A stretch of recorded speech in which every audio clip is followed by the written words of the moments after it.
காரைக்கால் அடுத்த பேட்டை பகுதியில் அமைந்துள்ள ஸ்ரீ மகா காளியம்மன் ஆலய கும்பாபிஷேகம் வெகு விமர்சையாக நடைபெற்றது.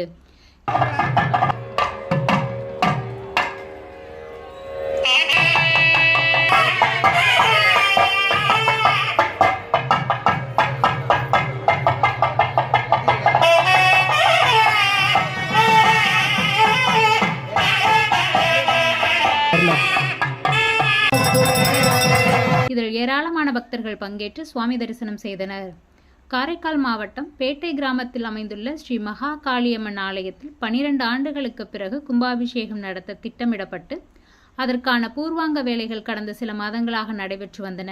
கடந்த 9ஆம் தேதி அன்று காலை விக்னேஸ்வர பூஜையுடன் முதல் கால யாகசாலை பூஜையுடன் கும்பாபிஷேக விழா துவங்கியது.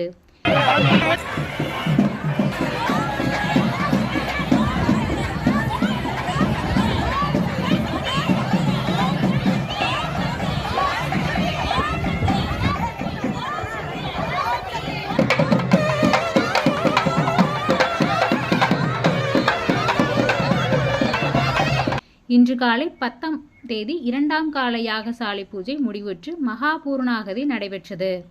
தொடர்ந்து மங்கள வாத்தியங்கள் முழங்க சிவாச்சாரியர்கள் புனித நீர் அடங்கிய கலசங்களை சுமந்து ஆலயத்தை வலம் வந்து வேத மந்திரங்கள் முழங்க ஆலய விமானங்கள் மற்றும் மூலவர்களுக்கு புனித நீர் ஊற்றப்பட்டு கும்பாபிஷேகம் நடைபெற்றது.